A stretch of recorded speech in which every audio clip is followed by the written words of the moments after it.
Olá, tudo bem? Meu nome é Ricardo. Estou aqui para falar sobre o mapa cabalístico, sobre o Moreno Declan Rosa, ao qual eu já conheço há muitos anos, estudo com ele a Torá, a instrução do Eterno com ele também. Eu e um bom grupo de pessoas, né? É uma pessoa séria, pessoa simples, voltada para o estudo eterno, né? Dia e noite, ou noite e dia, ok? E a Torá é a instrução do Eterno, a instrução do Eterno dado há muito, muito tempo, e que os seres humanos, assim como nós aqui, precisamos disso para que nós tenhamos uma vida gratificante com sentido. E o mapa cabalístico consiste nisso, em descobrir a configuração de sua alma, né, desde sua saída, sua origem, até a chegada aqui nesse mundo físico, aonde que a gente vai descobrir a árvore da vida também, as suas emanações, seus sentidos. A gente vai descobrir o porquê. Nós vamos ter um norte, você vai ter um norte de sua vida. Então, um estudo científico altamente seguro, tá? E eu tive muita felicidade, muita gratificação em fazer esse mapa cabalístico, onde que você consegue consertar vários aspectos da sua vida e assim também consertar com outras pessoas, né? Então, eu indico esse mapa cabalístico. Nossa discussão hoje, em cima do Zohar, vai ser exatamente sobre Moshe e os dois Messias, né? Os dois Mashias, ou Mashirim. Veja, vamos começar aqui então a ver o que o texto do Zohar fala. Rabi Shimon descreve o retorno de Moshe no fim dos dias, que é a nossa era atual. Ao lado de Moshe, então, estão dois Messias. Um Machia que é filho de José, Yosef, e um Machia que é filho de Davi. Os cabalistas ensinam que o Machia não é alguém que esperamos passivamente. Em vez disso, a palavra Machia refere-se às nossas próprias ações espirituais individuais, que apressarão a chegada através do crescimento espiritual. Devemos alcançar o aspecto do Messias dentro de nós mesmos, a fim de acelerar a chegada do Mashiach global. Reconhecimento desta verdade, juntamente com amor pelos outros, é uma forte conexão visual com as palavras aramaicas do Zohar. Não é importante aqui, não é, ter um contato com essa parte aramaica do Zohar para que se possa compreender e trazer luz dessas letras hebraicas. Apressará, conforme você estuda, apressará a chegada do Mashiach e a paz universal. Veja, não é a paz mundial, é a paz universal e também a imortalidade. Outra explicação para o versículo, não é? E aqui vai estar dizendo sobre Bereshit 2:4, estas são a geração do céu. Não é? Essa aqui está em Bereshit 2:4. Vamos olhar aqui. Diz aqui, ó, ele, não é? A gente deve prestar atenção nessa palavra ele, não é? Estes, Toledot, Hashamayim Veharetz, Berribaram, Beão Assot, Adonai, Elohim, Eretz Veshamayim. Essas são as gerações aqui, ó. Então, na verdade, né, esse primeiro nome é ele, mas a gente vê que também é a inicial do nome Elohim, ó. Veja aqui embaixo, olha, só mudam os sinais massoréticos e o Lamed, que tem um pontinho no seu interior, né? Os sinais massoréticos mudam. Sabemos que os sinais massoréticos também são, não é, sefirotes, mas as letras são as mesmas iniciais aqui. Então, Essa palavra ele é que vai ser discutida aqui no nosso texto, não é, do Zohar Kadosh, explicando como que funciona, não é, essa questão desse passuque. Diz aqui, né, estas, a palavra eles, são as gerações do céu, e que a palavra este, que é a palavra ele, como a gente viu, de Elohim, anula o que foi mencionado anteriormente. É que a palavra este, ele, não é, refere-se àqueles sobre quais está escrito. Estes são os teus Elohims, ó Israel. Shemote 32, 4, que foi um pecado do bezerro de ouro.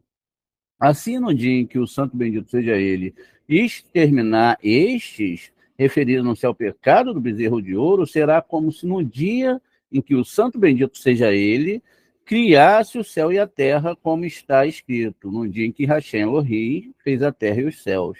Bereshit 2:4. Nesse tempo, o santo bendito seja ele estará junto com a sua Sheriná, e o mundo se renovará como está escrito, porque como novos céus e a nova terra que farei. Ishaiahu 66, 22. Este é o significado de no dia feito, no dia em que o mundo se renovar. Naquele tempo da terra, Hashem Elohim fez crescer toda a árvore que é agradável à vista. Bereshit 2:9. No entanto, antes desse tempo, e não até o pecado do bezerro de ouro, sejam apagados, né? A chuva da Torá, que é Zerampim, não desce para regar a semente das almas de Israel. Então, veja, vamos ler aqui, repetir, olha. Antes desse tempo, e não até que o pecado do bezerro de ouro seja apagado. A chuva da Torá, que é Zerampim, não descerá para regar as sementes das almas de Israel. Portanto, os filhos de Israel, que são semelhantes às ervas e árvores, não são capazes de crescer. O segredo dessa questão é que está escrito: e nenhuma planta do campo ainda estava na terra, e nenhuma erva do campo ainda havia crescido, e não havia homem para cultivar a terra. Bereshit 2:5. Um homem alude a Israel. A terra, né, é o templo, e cultivar é oferecer sacrifícios. Outra explicação para a frase planta do campo é que ela faz alusão ao primeiro Mashiach. Veja, a planta do campo descrita aqui, ela faz alusão ao primeiro Mashiach. Mashiach, né, filho de Davi, que ainda não estava na terra enquanto a erva do campo. E o segundo Mashiach, o Mashiach ben Yosef, ele perguntou: por que não estavam na terra? E ele respondeu: porque Moshe não estava lá com eles para servir a Sheriná. Dele está escrito: e não havia homem para lavrar a terra. O segredo é dado no versículo: o cajado não se afastará de Yehudá. Bereshit 49, 10. E que se refere a Mashiach ben Davi. Nem o cetro entre os seus pés, que se refere a Mashiach ben Yosef, até que Shiló venha. É uma alusão a Moshe, já que o valor numérico de Moshe é o mesmo que Shiló, e a obediência do povo, não é? Seja dele, né? Ou seja, velô da palavra ikat é uma frase cujas letras também formam as palavras hebraicas Levi Kehat, que significa que a correção deve chegar de Moshe a Kehat e de Levi, são ancestrais. Veja aqui, Bereshit 49, 10, vamos abrir.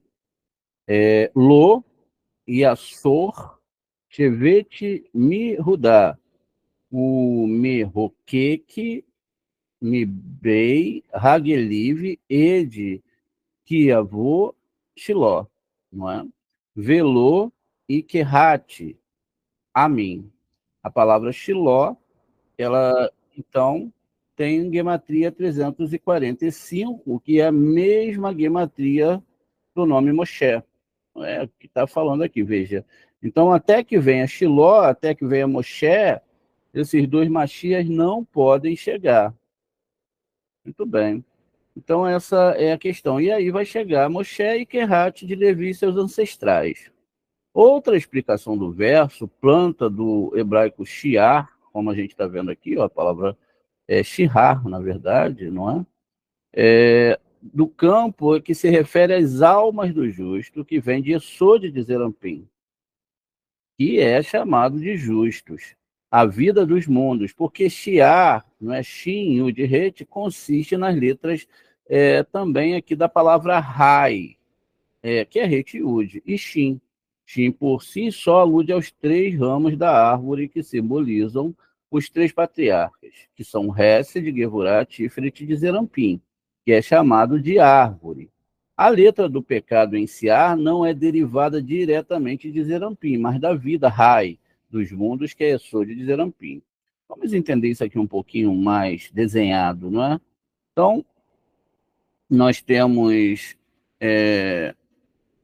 aqui, não é nós temos a árvore sefirótica, e a árvore sefirótica, ela se divide em 3 colunas, né? Essas 3 colunas, elas formam a árvore sefirótica, e a árvore sefirótica vai ter nela uma designação muito importante, que é também a construção, não é, de um estado espiritual e de um entendimento do que a Torá vai estar descrevendo para a gente. Essa coluna, não é, a gente sabe que ela tem 3 colunas aqui, ó, essa árvore sefirótica, ela tem 3 colunas. Por que ela tem 3 colunas? Porque ela é formada aqui pela letra Shin. Então, a gente vai ter 3 colunas.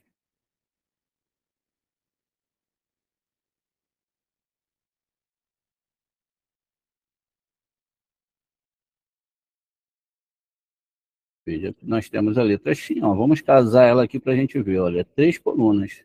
Tá vendo? Dentro dessas colunas, como está sendo dito ali no texto, nós temos 3 sefirotes que representam 3 patriarcas. Essas não são as sefirotes superiores, mas são as sefirotes, não é, que representam Abraham, que está aqui do lado direito, que está abaixo de Hesed. A gente tem a Sefirote, que representa Gevurah, e temos a Sefirote, que representa Tiferet, não é? Dentro da árvore sefirótica. Acima, nós vamos ter outras 3 sefirotes, que é Keter, Rohimá e Binah. E aqui na parte intermediária tem uma sefirote invisível, não é? Que é Daat. Veja, então, a gente está compreendendo aqui o que o texto está falando. Esse Shin, ele é formado, como nós vimos em outras vezes, não é? Ele é formado por 3 letras, que representam o quê? Hesed, Gevurah e Tiferet. Quem representa Hesed é Abraham, então é representado aqui pela letra Vav. Então, vamos colocar a letra Vav. Então, ela está aqui nesse ponto aqui, olha, essa parte aqui, que é o Vav que representa Abraham. A outra letra do outro lado já vai ser, não é, a letra Zain. E a letra Zain vai representar Itzahak, que representa Gevurah. Então, veja, essa é a ideia da construção do Zohar em referência a essas sefirotes.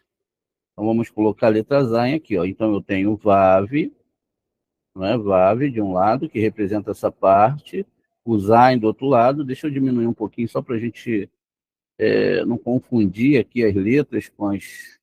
Veja, o Vav, que está de um lado, desse lado, do lado direito, do lado esquerdo. Eu tenho o Zain, e aí eu preciso agora saber qual é essa parte central, é a letra Yud. Então, cada uma dessas letras representam aqui, olha, exatamente, não é, uma coluna da árvore sefirótica.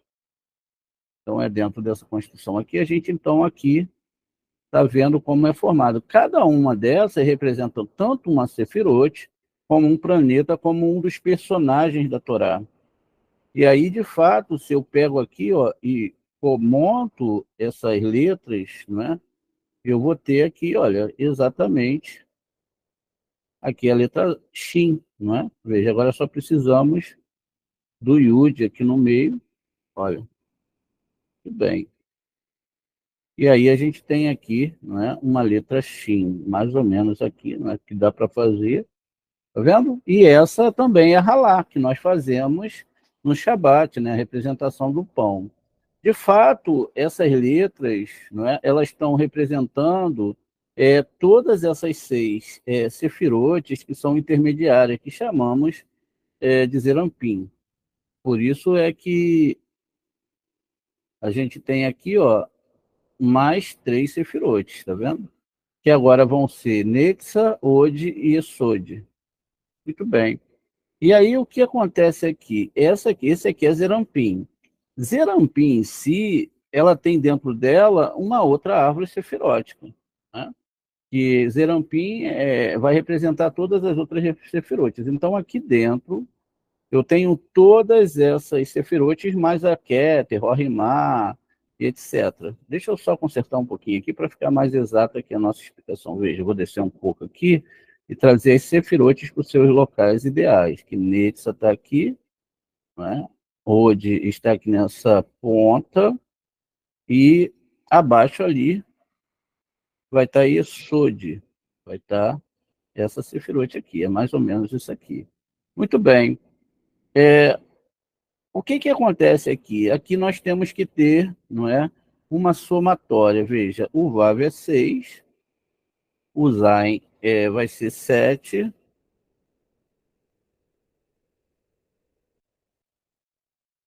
e o Yud aqui ele vai ser 10, né? Então, olha, aqui 7 e mais 10 do Yud. Deixa eu só conseguir pegar aqui o númerozinho. O que acontece aqui? Agora eu tenho uma gematria. Eu tenho uma gematria que vai me trazer uma ideia sobre a questão geral que está sendo falada aqui. Olha, 10. Então, veja, se eu tenho 6 mais 10, 16, né? Vav mais Yud. Mais 7 eu tenho 23. E esse número 23 que está sendo falado aqui é exatamente uma referência a toda essa árvore sefirótica. E o número 23 é a 23ª letra hebraica. Por isso que fala que Mashiach ele tem que vir com esses três patriarcas e também com o próprio Moshe, porque existe uma 23ª letra hebraica que vai surgir. Inclusive, essa letra ela já é desenhada naquela caixinha do tefilim. Veja, olha, e aí eu posso unir, tá vendo? E fazer aqui o Shin de 4 pernas, que é a letrinha que tem lá no tefilim de cabeça, naquela caixinha, olha, o Shin de 4 pernas. Quando eu reorganizo essas letras, não é? Eu tenho agora uma outra questão aqui, que é a palavra que vai ser formada agora, que é a palavra Ziv, tá vendo? Ziv. O que é Ziv? Ziv é como se fosse uma eletricidade, veja, é como se viesse um raio da parte superior de Keter e esse raio ele viesse inundando todo esse sistema espiritual, não é? Fazendo com que a árvore se incendeie. Deixa eu só me achar aqui. Cadê o pontinho? Então veja aqui. Ela vem aqui, ó, incendiando todas as sefirotes, passando, não é? E fazendo esse desenho aqui, mais ou menos, né, que eu estou tentando fazer aqui, olha. Um raio que vem iluminando toda a árvore sefirótica até chegar no nosso nível de Malhut. Muito bem. Então vamos continuar aqui para a gente entender mais um pouquinho aqui o que está sendo falado, né? Veja, então, essa palavra chiar do campo, não é? Que se refere à alma dos justos, que vem de Yesod de Zerampim. Isso significa que essas almas, elas vêm de Zerampim, mas elas vêm da Sefirote aqui, ó. Vamos fazer um desenho rápido de uma árvore sefirótica aqui. Ó, essas almas, não é? Elas vão vir aqui de Yesod, desse Yesod que eu acabei de desenhar, de Zerampim. Então, elas vêm daqui, tá vendo? Dessa Sefirot. Está um pouquinho mal organizado aqui, mas não tem problema, dá para entender, né? para vir para Malhut. É daí que vem a alma dos Tzadikins. Então, veja, e aí que é chamado justo da vida dos mundos, porque Shia, que é Shin, Yud, Het, consiste nas palavras Rai. A gente pega aqui e a gente inverte aqui o Yud e o Re, né, a gente tem a palavra Shin Rai, Shin vida, né? E eles vão representar, como a gente disse, os patriarcas. A parte de baixo agora diz o seguinte: outra explicação sobre as almas dos justos aparece no versículo, e nenhuma erva da palavra aqui que vai ser dita é Eseve, né? Essa palavra que está aqui descrita, ó, Eseve, que tem gematria 372, um Ain, um Shin, um Vav. É do campo, né? Ou seja, a erva do campo que Eseve, né? Consiste nas letras de Ain, Bet e Shin. A letra Shin é uma alusão às três folhas, que são Iode, Vav. Deixa eu só aceitar aqui.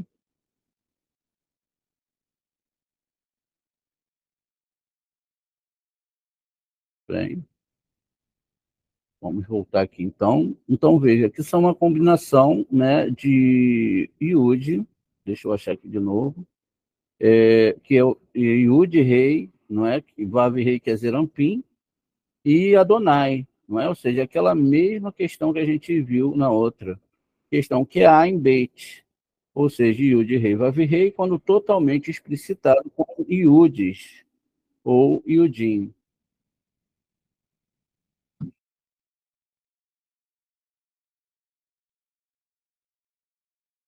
Então, vamos voltar aqui.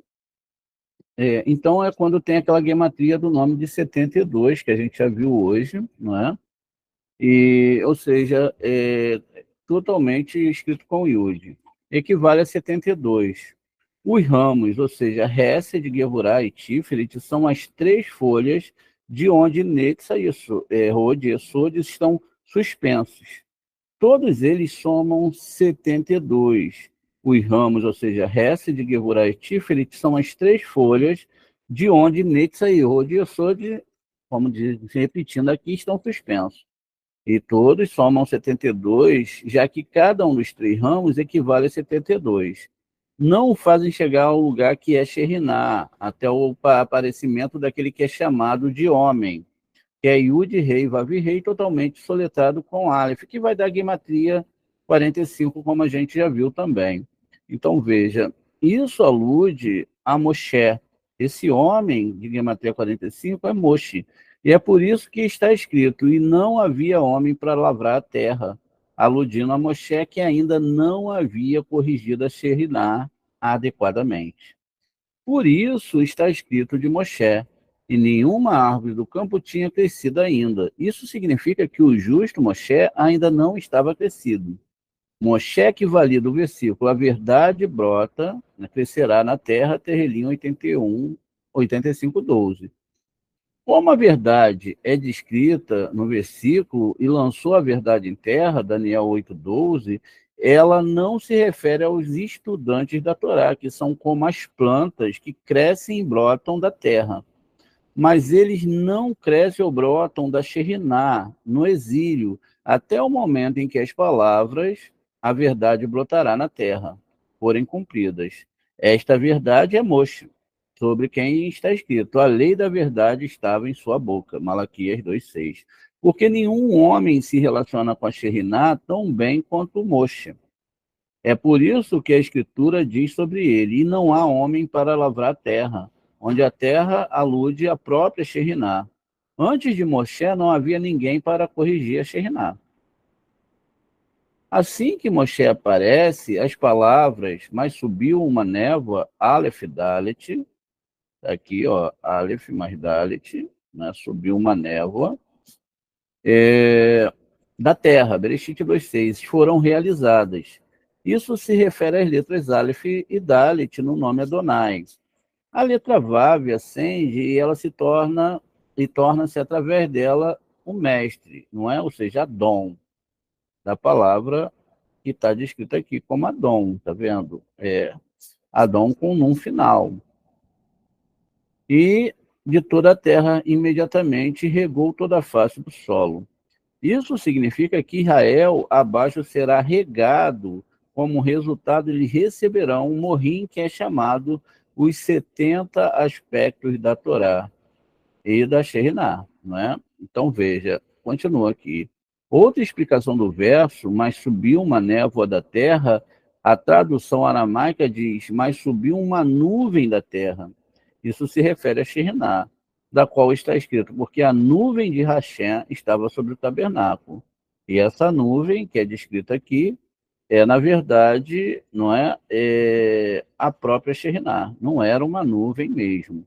Porque no fim dos tempos, quando Moshe aparecer, a Shekhinah se levantará, e os alunos da Torá na terra serão regados pela Shekhinah e receberão seu morrim. Veja, isso não vai acontecer agora. Isso é para o final, tá vendo? E aí os morrinhos, não é? Daqueles que insistirem, conseguirem chegar lá, é que vai sentir a presença da verdadeira Shekhinah. Naquela época diz, e Hashem Elohim formou o homem, Bereshit 2:7, que se refere aos filhos de Israel, a quem o santo bendito seja ele, formou nas imagens deste mundo e do mundo vindouro. A palavra que formou-se, vai ir e ser, é grafado com dois iudes. Vamos ver aqui em Bereshit 2:7, aqui, vai ser Adonai Elohim et Ha'adam, Afar min ha'ad ma vai for beafiv neshemot, Raim verri adalef nesh raya. E aqui a palavra que eles dizem que são grafados, né, com dois iudes, é exatamente essa palavra aqui, ó, vai ser. Vamos ver essa palavra no texto em hebraico, ó, vai ser, tá aqui, ó, a gematria dela é 316, 290, 300, 316. Então essa palavra vai ser, não é que eles dizem, explicitada aqui com esses dois iudins, não é?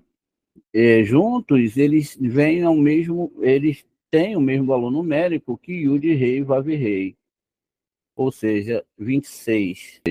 Então se eu somo aqui Yud mais Yud, 10 mais 10, 20, mais Vav, 26. Muito bem. Então, os dois Yudes serão formados em seu rosto e nos rostos de Israel. E suas maçãs do rosto, a letra Vav é o seu nariz, né? Ou seja, essas duas letras Yud correspondem cada uma maçã de um lado e do outro do rosto, e a letra Vav é o nariz. Aquela descrição, não é, que a gente já fez anteriormente aqui com vocês, mostrando essa construção no rosto, não é, da árvore sefirótica e dos mundos espirituais, veja. Então eu tenho o nariz que realmente representa todo esse zerampim, não é? Porque aqui é a letra Vav. Então eu tenho Iud, que pega esses dois mundos, Keter e Rohimá, representado pelo crânio, pelos olhos, não é? Que é Nai. Logo eu tenho a parte de cima aqui, ó, que é chamado de pupilas, Nikvei Nai. E aqui da onde vem o Gard Moshe, onde começam as 22 letras hebraicas iniciais, não é? Eu tenho aqui essa parte, não é, que vai ser salientada como ouvido, Ozen, ouvido, e logo depois eu tenho o nariz, que é a letra Vav, que vai simbolizar Zerampim, que tem uma árvore sefirótica dentro dela, mas que sempre é salientada por essas 6 sefirotes aqui. Então, vamos voltar aqui ao nosso texto, né? E isso vai representar, não é, os dois iudes da maçã do rosto, e a letra Vav é seu nariz. Por isso está escrito, pois o alto das rochas, do hebraico tsurim, eu vejo, Bar-Midbar 23:9. A palavra tsurim emplaca este tsurim, formas do santo nome. Estes aparecerão como desenho dos seus rostos, que são formados de acordo com o segredo das duas tábuas preciosas, que são Yud e Yud. E a letra Vav está escrito nela. Vamos ver aqui o texto, mais uma vez. A gente tem no final, né, desses dois Yud, aqui Sade, né, daquela palavra que vai ser criada, tsuri. E aí, o que está sendo falado aqui no texto? Na verdade, é a remontagem da letra Aleph. Porque, veja, a letra Aleph, ela é formada, não é? Ela é formada por, por duas letras, três letras, na verdade, não é? Que é um iud em cima, um iud embaixo e um vav transversal. Então, vamos colocar aqui a letra Aleph. Olha, e aí a gente tem aqui, então, não é? uma letra que tem um iud aqui em cima, um iud embaixo e o vav. E aqui é a maçã do rosto de um lado e do outro, e o nariz é a letra vav. É também uma montagem de tudo isso que está sendo explicado aqui. E aí vai continuar. A palavra tsurim, que a gente viu lá, né, formada no nosso texto, implica essas formas do santo nome. Né? Muito bem, vamos continuar aqui. Além disso, esse desenho, as imagens de todas as gerações, veja, ele desenhou as imagens de todas as gerações por seu cônjuge superior, que é Yud Rei, as duas primeiras letras do tetragrama. Eles foram simbolizados pela letra Vav, que une os dois, e ele os formou e derramou recompensa sobre eles, com aquelas imagens do alto. O segredo de Zerampim, que se chama Israel, é a coluna central que compreende a Sheriná superior e inferior. Esses são as recitações do Shema na oração da noite e o recital do Shema na oração da manhã. Deles está escrito: isto agora é osso dos meus ossos e carne da minha carne. Bereshit 2, 23. Assim que Moshe aparece no fim dos tempos, ele planta os filhos de Israel no santo jardim do Éden, como está escrito: e Hashem Elohim, Abba e Ima plantou um jardim a Sheriná inferior no Éden. O Ima, que é Biná, e lá pôs o homem, a coluna central. Israel, então, a Sheriná se tornará sua plantação, sua contraparte feminina, e nunca sairá do seu lado. Ela será a sua delícia para sempre, e o santo bendito seja ele, plantou Israel naquela época para ser uma planta sagrada no mundo. Isso significa que quando Israel receber seu morrim, eles se tornarão uma planta sagrada no mundo, o que não receberam até agora. Como ela é, escreveu, o ramo da minha plantação, a obra das minhas mãos, para que sejam glorificados. Isso é Isaiah 60, 21. Desse tempo diz, e do chão Hashem Elohim fez crescer, alude a Aba e Ima, ou seja, Rorimá e Biná. Toda árvore que é agradável à vista alude aos justos. O segredo de Yesod de Zerampim, chamado árvore. E bom para a comida alude à coluna central, onde comida está disponível para todos, significando que conceder morrim a todos os seres inferiores. Tudo que existe em Zerampim, né, e o justo Yesod de Zerampim, é alimentado apenas por Zerampim. A Sheriná é alimentada pelos justos. Por isso não precisa dos seres inferiores para elevar as águas femininas. Em vez disso, os seres inferiores são alimentados por Yesod pela Sheriná, sem a necessidade de elevar as águas femininas. No exílio, não há alimento para Sheriná e a vida dos mundos. Ou seja, Yesod de Zerampi, que nutre a Sheriná, exceto elevando águas femininas através de 18 bênçãos da oração da Amidá. Mas nesse momento, Yesod dará sustento a todos, a Sheriná e aos seres inferiores, sem precisar de nenhum despertar de baixo. A árvore da vida, que é Zerampim, que se chama a árvore da vida, será plantada no meio do jardim, que é a Sheriná. Está escrito nele: tomai também da árvore da vida e comei, e vivais para sempre. Bereshit 3, 22. A Sheriná não será governada pela árvore do outro lado, que é a multidão mista, que é chamado de a árvore do conhecimento do bem e do mal. Bereshit 2, 9. Ela não aceitará mais os impuros, ela não vai mais alimentar a impureza. Assim, a impureza será anulada do mundo, como está escrito a respeito. Aqueles tempos, assim só Hashem o conduzirá, e não houve nenhum el estranho com eles. Devarim 32:12. Pois todo mal e impureza serão varridos da face da terra. Por essa razão, os prosélitos não, deixa eu ver aqui, os prosélitos não serão aceitos durante a época de Machia.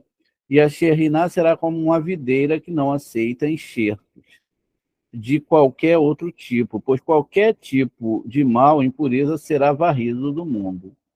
Os filhos de Israel serão como escrito: toda árvore que é agradável e justa.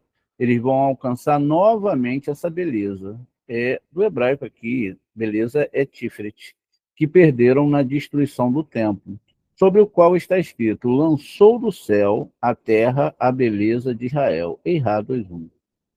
A árvore do conhecimento do bem e do mal será expulsa do meio de Israel, e eles não se apegarão nem se misturarão com ela. Por isso está escrito de Israel: mas da árvore do conhecimento do bem e do mal não comerás dela. Bereshit 2:1.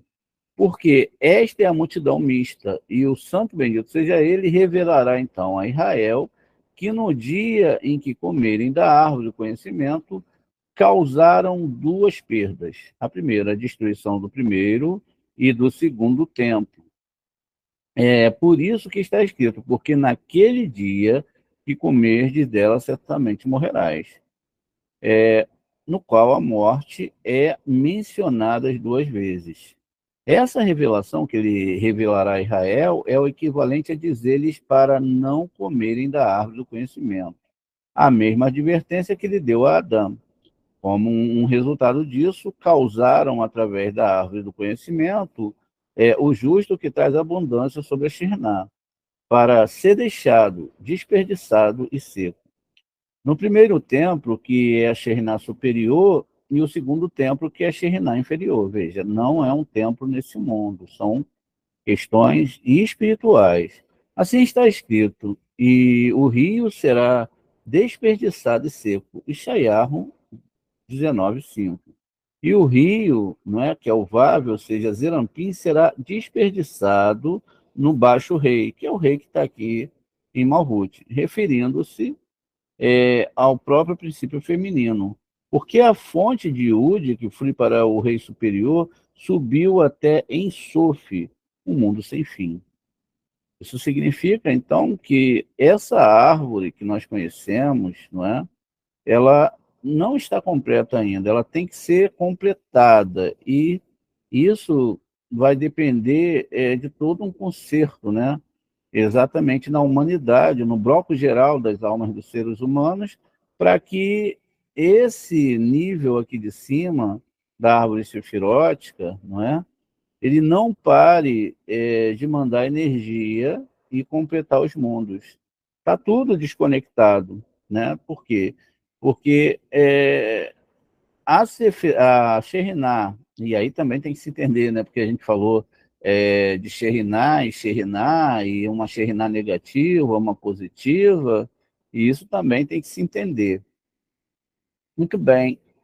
A Sheriná que está presa aqui conosco, em Malhut, ela se chama o próprio Malhut e a própria alma do ser humano, não é? Que é essa parte que te leva a estudar a Torá, buscar a Torá e etc. E ela está no exílio. Por que ela está no exílio? Porque a própria alma, não é? Ela também está em exílio. Nós estamos dentro de um corpo preso. A nossa alma está dentro de um corpo preso. E, com isso, existe a Sheriná, que é chamada de lado negativo, que é a parte feminina da recepção, que está ligada ao corpo, porque o corpo só deseja receber para si mesmo. E aí, então, que se vê a diferença. Por isso que se fala, né? Você tem que ver como a pessoa serve e por que serve o eterno. E é dentro dessa visão que não dá para nós termos, porque quem faz uma mitzvah, quem faz uma reza, não dá para você ver a intenção da pessoa. É que vai separar quem realmente tem essa boa intenção, essa vontade ou não. Então, é mais ou menos isso, né? Não dá para desenhar mais do que isso. Então, veja,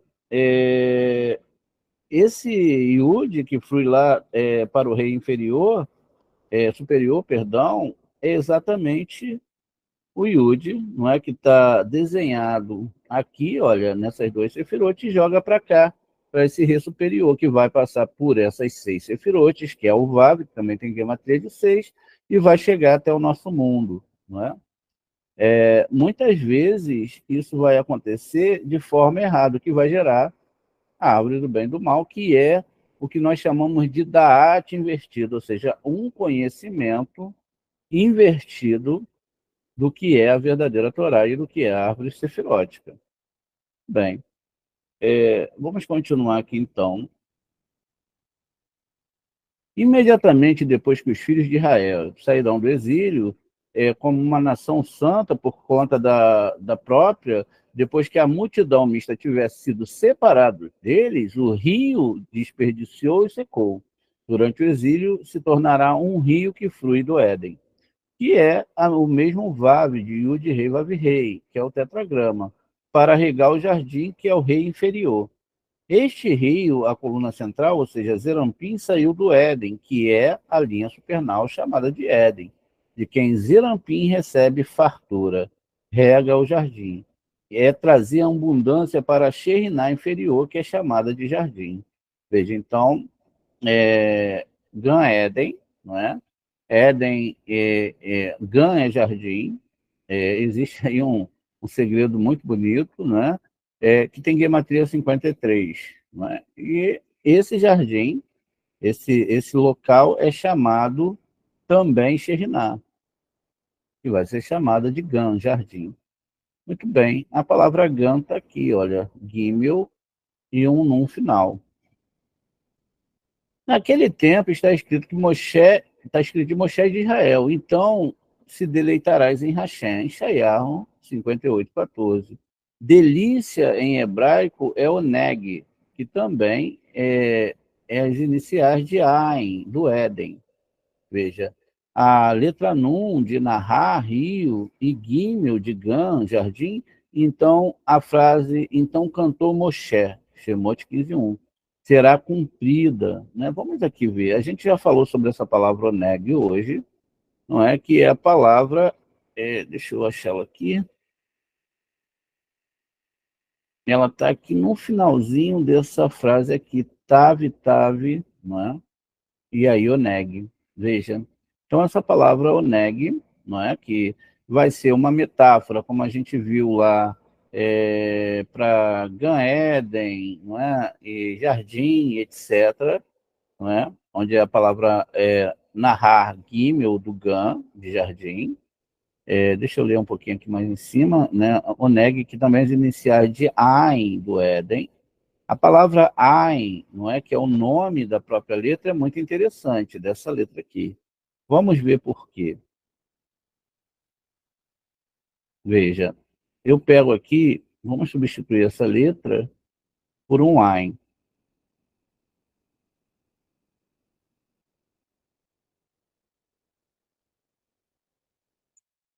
Bem, a primeira questão aqui que a gente deve analisar é que o próprio Ain em si, ele representa, não é, aquele nervo óptico, o nervo que vai levar para o nosso cérebro as informações, né? Então, é muito importante saber disso, porque aqui nós vamos ter uma construção de algo, de tudo que chega até a nossa alma. Né? Então, veja, esse olho que está ali não é construído, deixa eu ver se eu acho aqui uma imagem legal.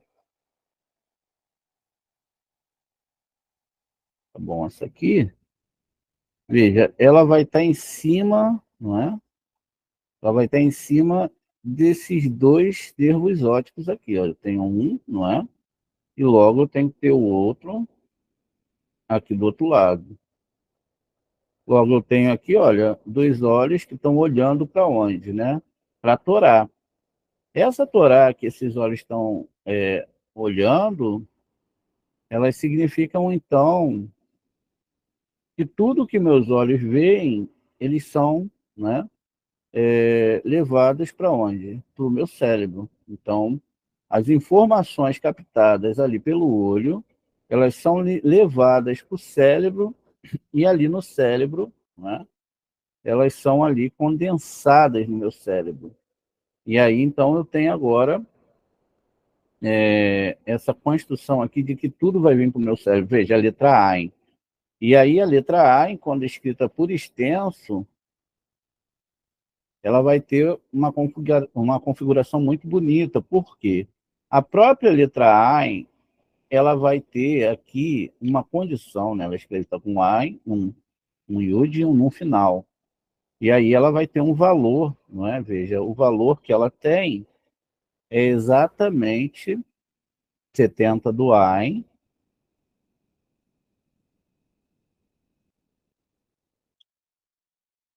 mais 10 do iud. Tem um 10 aqui, é só copiar.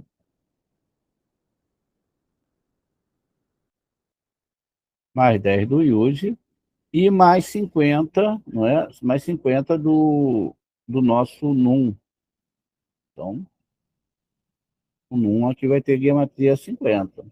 Isso significa o quê? Né? Por que, que a gente veio ver essa configuração? Porque aqui agora eu tenho a gematria 130, que é a mesma gematria da palavra Sinai. Não é? A palavra Sinai e também a palavra Sulam, escada, tem gematria 130. Veja, então o Ayen está mandando eu olhar para onde? Para 130, que é o Monte Sinai, que também é a palavra Sulam.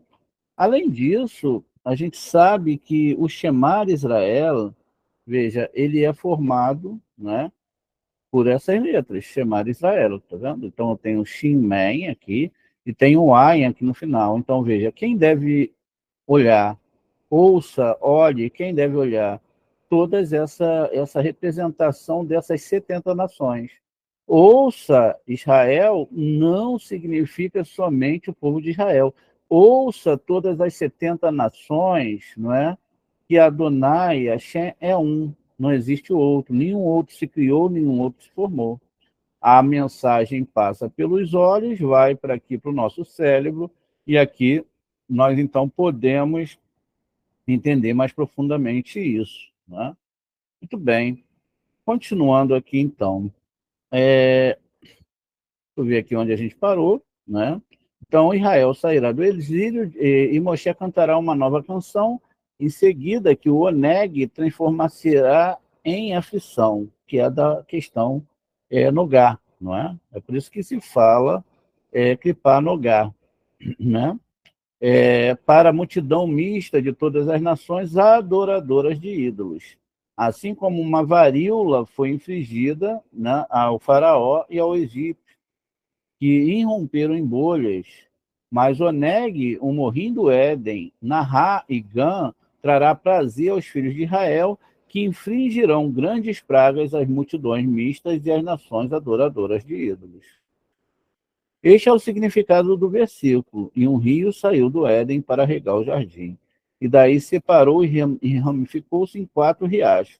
Bereshit 2:10.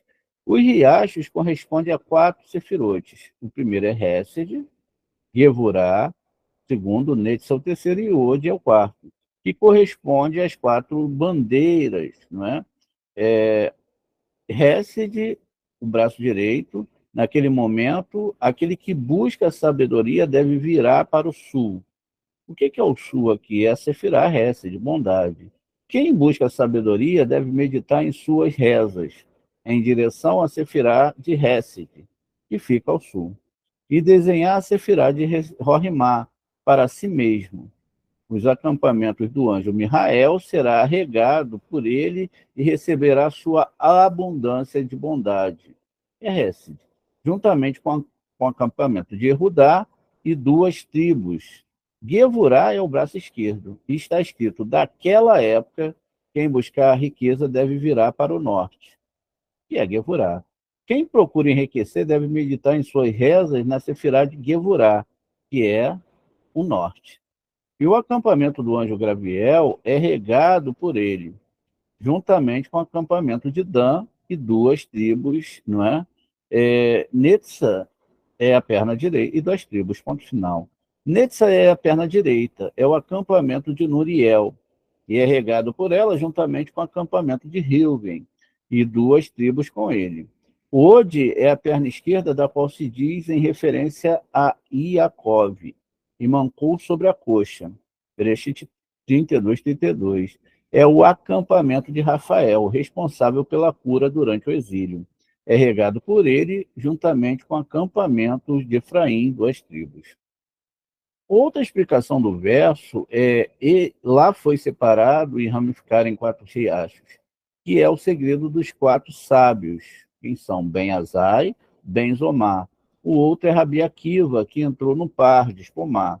A palavra hebraica parde consiste das iniciais das palavras Pesha, que é o nível literal, da Torá, remes, dicas e alusões, drash, as interpretações homiléticas, e sode, o segredo. Um dos quatro sábios entrou no rio de Pishon, que alude a Pesha, significando literal, o significado literal, da Torá que brilha no pomar. Como o Pishon é composto de Pishoné, literalmente minha boca repete, Alahá, que é o significado literal, o segundo entrou no rio de Gishon, ou Gihon, e o significado literal do segundo entrou no rio de Gihon, onde está sepultado aquele qual está escrito: tudo o que se passa na barriga, do hebraico Garrom, Vaikra 11:42. Isso se refere a Moshe, que é o segredo da letra Vav de Garrom, que é grande, é a letra no meio da Torá. Então vamos abrir aqui, Vaikra 11:42. Então, a gente tem aqui, não é? Escrito aqui, Kol Rolê El Garrom. Tá vendo? E aqui a gente tem um Vav imenso, não é? É esse Vav aqui dessa palavra que está sendo descrito aqui no nosso texto. Veja, aqui representa Garrom, tudo que se expressa a barriga da palavra Garrom, não é? Isso se refere a Moshe, que é o segredo da letra Vav de Garrom, que é grande, e a letra no meio da Torá, né? A letra do meio da Torá. Este é também um aspecto de Gabriel, que consiste nas letras Gavar. Por isso que aqui a gente consegue ver, né, o Gimel de Gabriel da palavra Gavar. Então, é uma alusão também a Gabriel, que está no acampamento norte. Gavar El, né, o Gevurá de El. Dele está escrito: há um homem hebreu, Gaver, cujo caminho está escondido e de quem Elohá rastreou ele mesmo. Iov 3:23. Que significa que há razão para ele esconder os seus caminhos e não se revelar por completo. É porque Elohá se protegeu, e não por causa da deficiência de Moisés. Por isso que nenhum homem sabia o local do seu sepultamento, nem o fará até o fim em que será revelado lá. Isso porque o local do defeito é o local do sepultamento. E como não havia defeito nele, ninguém sabia onde ele estava enterrado. Somente no final da correção, depois que a perfeição de Moshe for revelada, a deficiência será distinguida pela perfeição que será revelada. Este é o segredo do lugar do seu enterro. Essa é a parte remes, dicas da Torá, e os sábios são informados por dicas.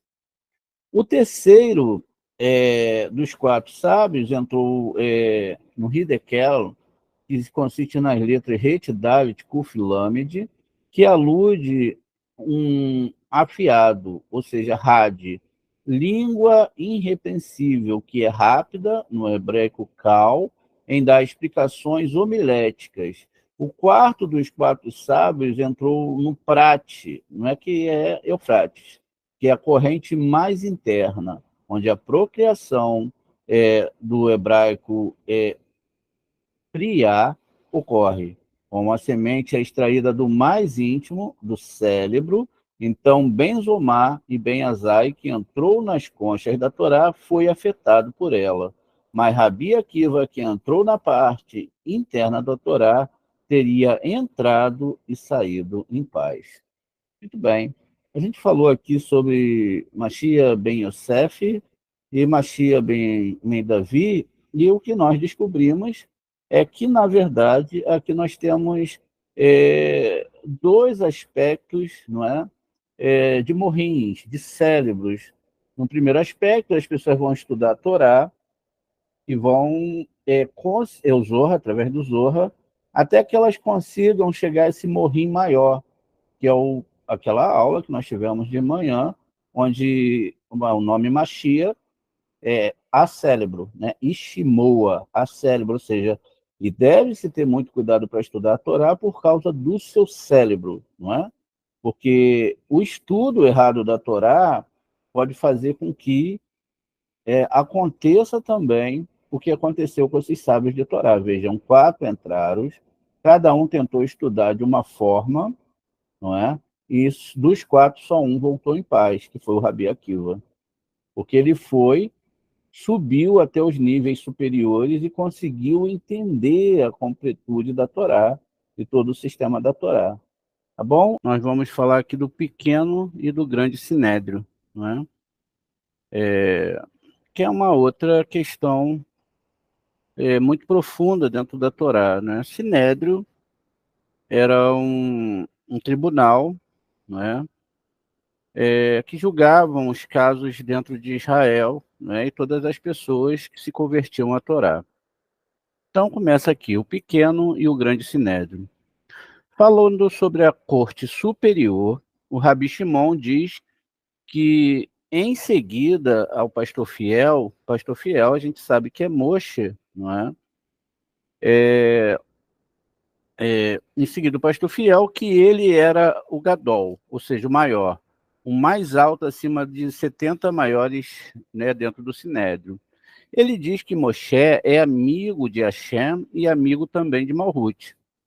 Ele também fala sobre a primeira instância, sobre as lâmpadas maiores e as lâmpadas menores. A luz maior da lâmpada é a luz de Hashem, e a menor é o canto dos levitas. O seguinte preceito é aceitar a regra do grande sinédrio. Sobre eles que veja, Biná, o grande sinédrio é Biná, que sobre o aspecto de Hesed é chamado de Elohim, que é Biná.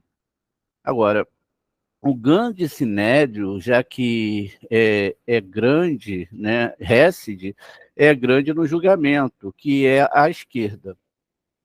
E grande é em contramérito, que é à direita. Isso significa que quando o lado esquerdo de Biná é incluído dentro do direito, que é Hesed, ambos são considerados grandes, como nós aprendidos em relação ao preceito. Podereis nomear, ou nomearás, um rei sobre ti. Devarim 17:15. No qual nomearás está acima em Biná e nomearás está embaixo, também aqui em Malhut. Da mesma forma, deve-se aceitar sobre si o grande sinédrio, sobre o aspecto de Biná, embora ele tenha aceitado sobre si o pequeno sinédrio, do aspecto de Malhut. A pequena corte é composta por 3 dos aspectos da Shekhinah inferior, que é Malhut. A grande corte é composta por aqueles, no grande sinédrio, de 72 membros. São 70 juízes do sinédrio e mais 2 escribas, não é? Muito bem. Aqui a gente deve entender, não é? Uma questão que esse sinédrio em si, né, que o pequeno está aqui em Malhut e o grande aqui em Biná. Aqui em cima nós não temos o nome Elohim. Nós temos aqui o nome Yud Kei Vav Kei com as necudotes de Elohim. E aqui embaixo nós temos o nome Elohim. Não é? Veja, Gabriel, que está aqui acima, que manda para cá, não é, os julgamentos que são captados aqui em Malhut. Todos os julgamentos vão ser alimentados e julgados aqui em Elohim. Por isso que Elohim é julgamento. Veja, então, aqui fala que se deve aceitar, não é? Mas, na verdade, não tem como não aceitar esses julgamentos, porque certamente, se forem julgados, eles acontecerão. Continua. O santo Lumiar, que é Rabi Shimon Bar Yochai, disse ao pastor fiel, que é Moshe: o grande sinédrio consistia de 70 membros, e tu, Moshe, és o maior de todos, como está escrito: toda a grande matéria vos trará, mas toda a pequena matéria julgará. Shemot 18:22. Aqui a gente está vendo a questão de Itró, não é? Quando conversa com Moshe e define com ele que ele deveria levantar shofetim, juízes de Israel, para que julgassem causas de 100, de 10 ou de 1000, e que só levasse para Moshe aquelas causas que realmente fossem complicadas. Então, aqui que vai dizer que se relaciona com o grande sinédrio e o pequeno sinédrio, sobre o qual se diz grande matéria e pequena matéria. O grande sinédrio é do aspecto da Sheriná supernal, que é Biná. E o sinédrio pequeno são do aspecto da Sheriná inferior, que é Malhut. Moshe é o padrinho do rei Zerampim. Aaron, o Aharon, é o padrinho da rainha, junto com ele, há 72 membros para o Sinédrio, ou seja, como os 70 juízes do Sinédrio, sobre quem preside Moshe e Arão, que tem o mesmo número de Hesed, que tem o valor numérico de 72. Por isso que o nome Hesed, ele tem essa gematria. Por isso que eles são considerados o grande sinédrio, já que o Hesed é chamado de grande. Como mencionado acima, o pequeno sinédrio são do aspecto da esquerda, que é Malhut, que é erguido da esquerda, sobre a qual está escrito: a luz menor para governar a noite. Sebrechit 1,16. Devido a isso, Tiferet é considerado a luz maior para governar o dia. Porque diz sobre isso: Hashem comanda o seu amor inabalável, que é Hesed, durante o dia. Terlim 42:9. Uma vez que Hesed é chamado de luz maior, e a menor luz que governa a noite significa a noite e seu cântico estará comigo. Isto é, o cântico dos levitas, que é Iesod de Malhut, de acordo com o significado das palavras. O filho de Jessé vive na terra. Isso é 1 Samuel 20:31, em que as vidas se refere a Iesod e a terra a Malhut. Eles compôs 10 tipos de canções em Terlim, significando abençoado, uma canção, um poema e etc. O justo está à esquerda, significando isso de Malhut, e à esquerda, a luz menor, é a Sheriná, que foi tirada da esquerda. Continua aqui. Né? Aí agora já vamos para outra questão. Né? Aquele que traz a luz, né, a parte maligna, que é um texto imenso aqui. Então, a gente vai ficar nessa nesse pequeno texto aqui, mas tão cheio de segredos, não é? De fato, aqui as questões dos julgamentos que nós sofremos, não é? Diz que nós devemos aceitar, e muitas vezes nós não aceitamos os julgamentos celestes. Por isso que nós estamos sempre reclamando das situações, e não adianta. Por que não adianta? Porque depois que é julgado, e aí diz que Deus, Hashem, é justo juiz, não é? Baruch Dayan Haemet é o que fala quando uma pessoa morre, é que Deus já julgou aquele fato e que a pessoa, aceitando ou não, ela vai passar pelo aspecto do julgamento. Isso significa que nós devemos estar antenados, não é, na Torá, e entender esses tipos de julgamento, e extrair desses julgamentos, caso não seja um julgamento tão profundo quanto isso de uma vida ser recolhida, o que acontece a todo momento é que usamos esses julgamentos para entender o que está sendo julgado, por que foi julgado e como nós devemos agir para consertar esse aspecto negativo. Existem dois sinédrios, lógico, isso é, de fato, algo extremamente indubitável. Mas o fato é que só existe um juiz. Ou seja, mesmo que o sinédrio, seja superior ou inferior, julgue, nós podemos consertar as coisas. E como se conserta? Através de arrependimento. E o que é, não é? Esse arrependimento é aceitar o que foi julgado pelo Eterno, ver qual é o nosso defeito sefirótico, o que tem dentro de nós que fez isso acontecer e buscar um conserto para isso. Por isso que a gente fala sobre a questão de arrependimento. Arrependimento não é quando somente a gente grita desesperado, chora, fala que vai mudar, mas na verdade o arrependimento ele é baseado na própria mudança, não é? A mudança é verdadeira, sincera, reconhecendo o temor pelo Eterno, porque ele é quem tudo julga. Como ele fez, não é, esses dois tribunais, o Tribunal Gadol, não é? E também o pequeno tribunal, que é chamado de Catan, pequeno, ele espera, não é, que esses julgamentos eles sejam implementados com totalidade. Existe ainda um terceiro, que é um tribunal abaixo. Qual é a ideia aqui? É que você não caia nesse tribunal abaixo. Porque esse tribunal abaixo, ele é complexo. E ele vai querer sempre cobrar coisa, como a gente diz, além do que você fez.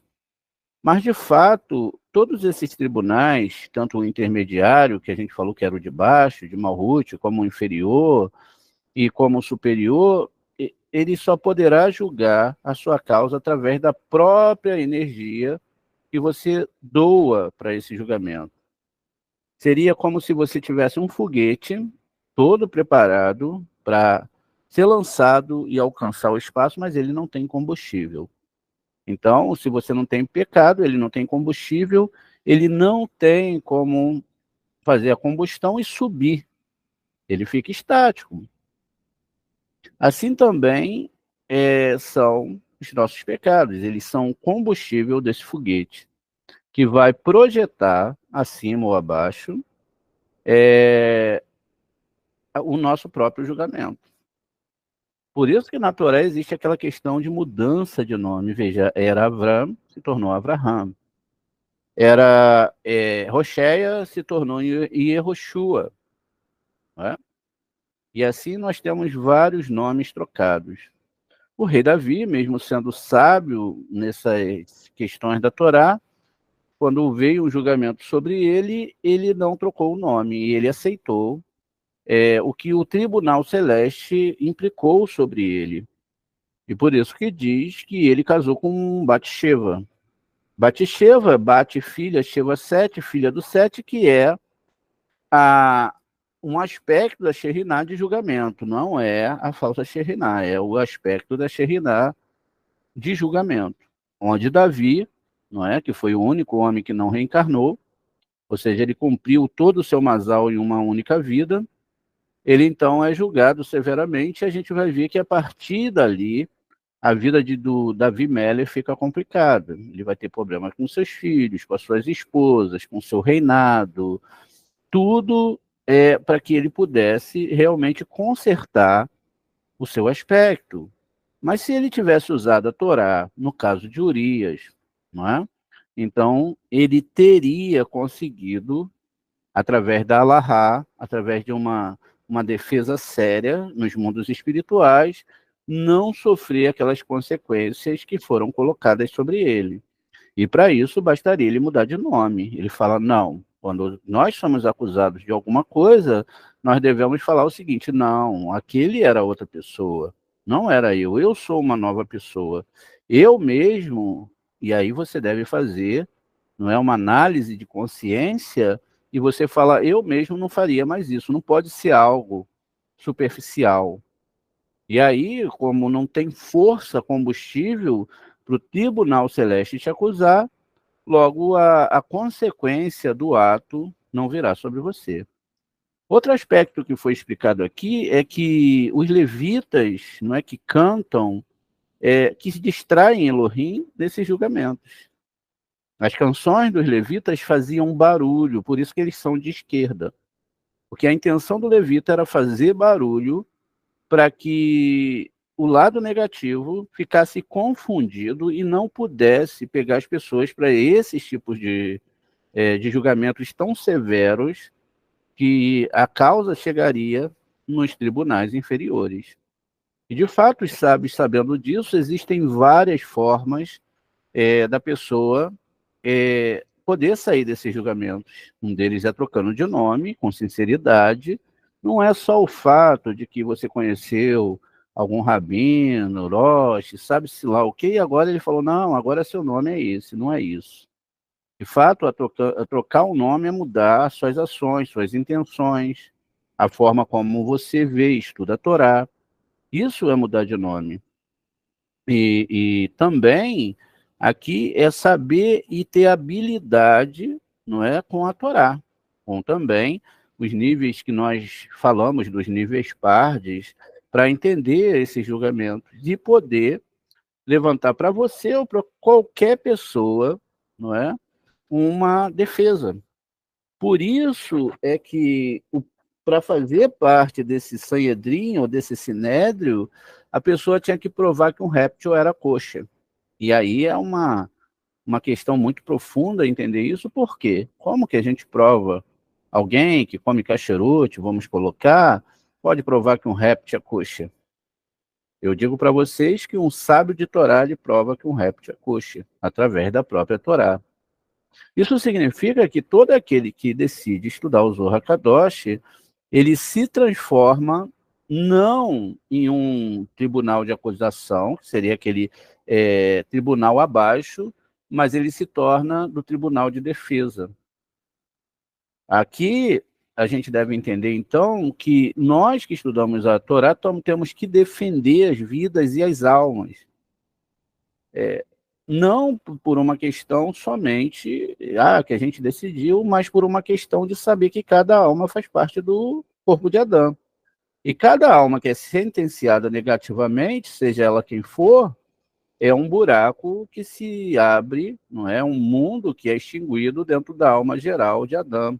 Ou seja, somos nós mesmos sendo extinguidos e descendo para os tribunais abaixo e sofrendo a consequência. Isso significa que, imagine o seu corpo, você tem partes nele, né?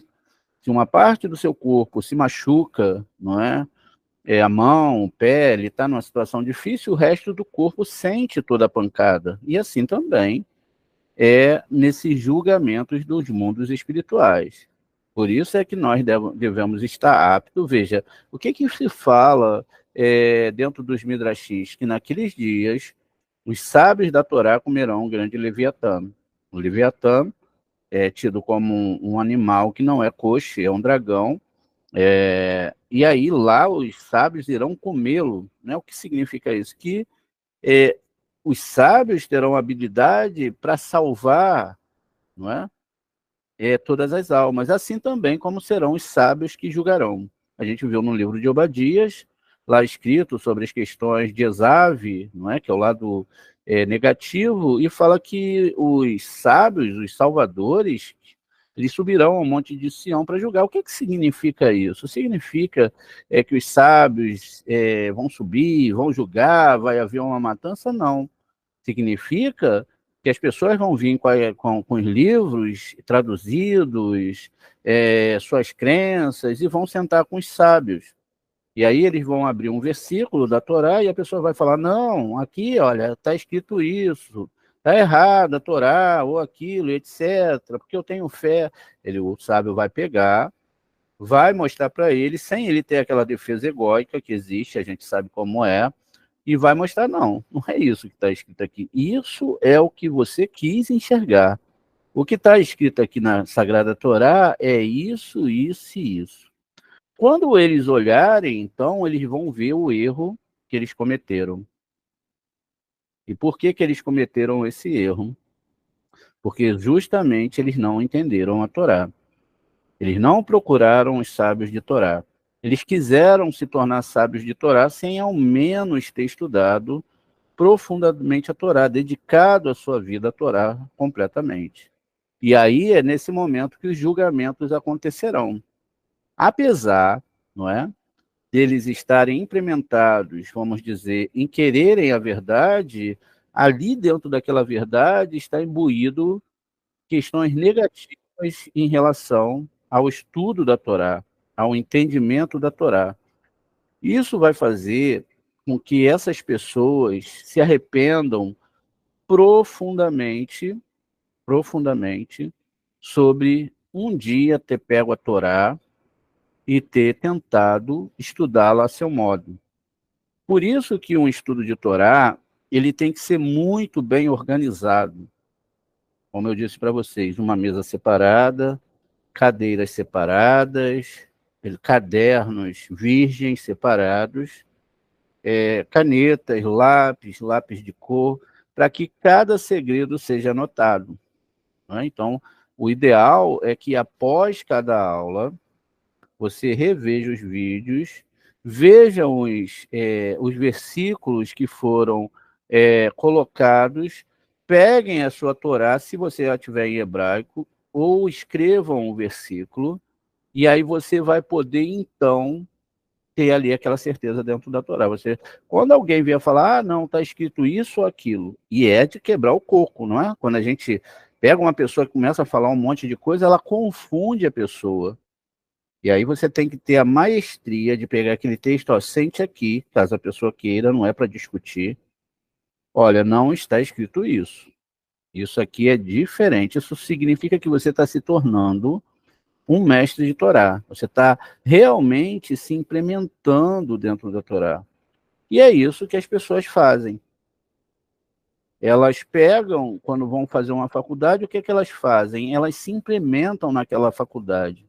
Naquele período de 3, 4, 5 anos, elas vão estudar e também vão ser alavancadas pelos próprios professores a chegarem a níveis superiores. Isso significa que elas vão ter que fazer trabalhos, vão ter que fazer estudos profundos, etc., etc., até que ela tenha, pelo menos, não é, uma maestria dentro daquilo que ela está estudando. Ela tem um bom conhecimento, um conhecimento que ela vai poder, então, conversar sobre aquele assunto com outras pessoas, sem ficar com aquele ponto de interrogação dentro da cabeça. Por isso que é importante o cabalista.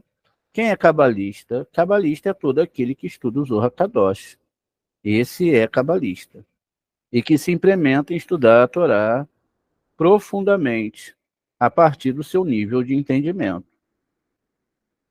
Veja, o que está sendo construído aqui é exatamente como você deve fazer isso, como você deve se implementar sobre esses estudos.